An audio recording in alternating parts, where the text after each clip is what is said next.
الله الرحمن الرحيم. الرحمن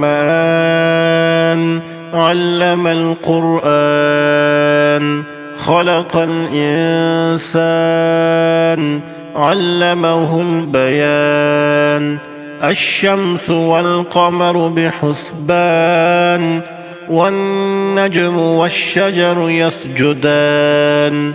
والسماء رفعها ووضع الميزان، ألا تطغوا في الميزان، وأقيموا الوزن بالقسط ولا تخسروا الميزان.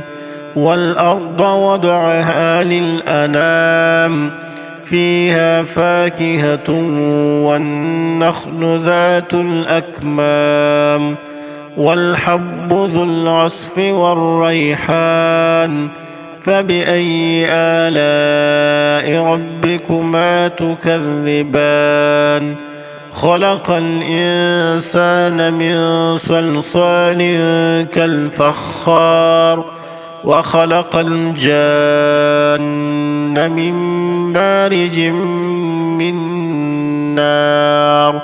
فبأي آلاء ربكما تكذبان؟ رب المشرقين ورب المغربين. فبأي آلاء ربكما تكذبان؟ مرج البحرين يلتقيان، بينهما برزخ لا يبغيان. فبأي آلاء ربكما تكذبان؟ يخرج منهما اللؤلؤ والمرجان. فبأي آلاء ربكما تكذبان؟ وله الجوار المنشآت في البحر كالأعلام. فبأي آلاء ربكما تكذبان؟ كل من عليها فان، ويبقى وجه ربك ذو الجلال والإكرام. فبأي آلاء ربكما تكذبان؟ يسأله من في السماوات والأرض، كل يوم هو في شأن. فبأي آلاء ربكما تكذبان؟ سنفرغ لكم أيها الثقلان. فبأي آلاء ربكما تكذبان؟ يا معشر الجن والإنس إن استطعتم أن تنفذوا من أقطار السماوات والأرض فانفذوا، لا تنفذون إلا بسلطان. فبأي آلاء ربكما تكذبان؟ يرسل عليكما شواظ من نار ونحاس فلا تنتصران. فبأي آلاء ربكما تكذبان؟ فإذا انشقت السماء فكانت وردة كالدهان. فبأي آلاء ربكما تكذبان؟ فيومئذ لا يسأل عن ذنبه إنس ولا جان. فبأي آلاء ربكما تكذبان؟ يعرف المجرمون بسيماهم فيؤخذ بالنواصي والأقدام. فبأي آلاء ربكما تكذبان؟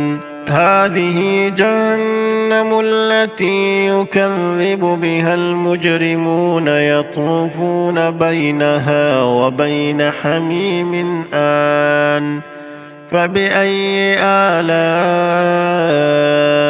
ربكما تكذبان ولمن خاف مقام ربه جنتان فبأي آلاء ربكما تكذبان ذواتا أفنان فبأي آلاء ربكما تكذبان فيهما عينان تجريان فبأي آلاء ربكما تكذبان فيهما من كل فاكهة زوجان فبأي آلاء ربكما تكذبان متكئين على فرش بطائنها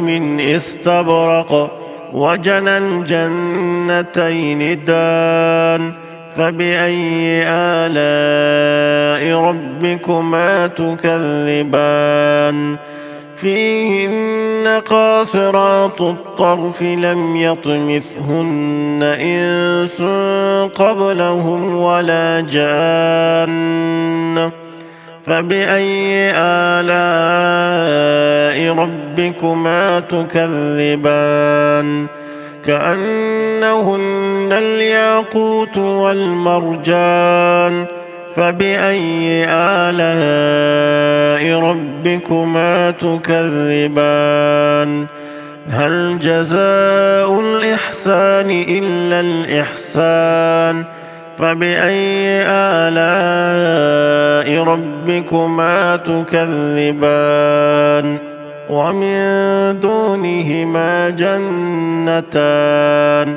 فبأي آلاء ربكما تكذبان مدهامتان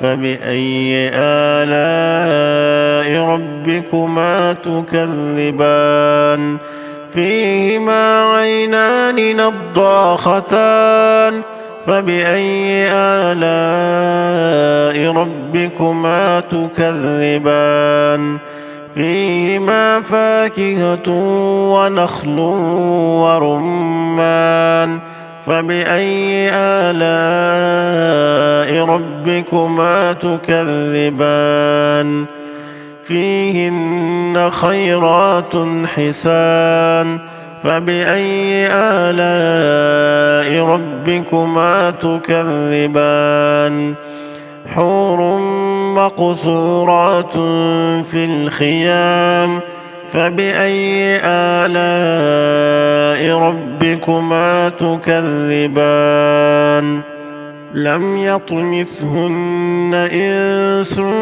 قبلهم ولا جان فبأي آلاء ربكما تكذبان متكئين على رفرف خضر وعبقري حسان فبأي آلاء ربكما تكذبان تبارك اسم ربك ذي الجلال والإكرام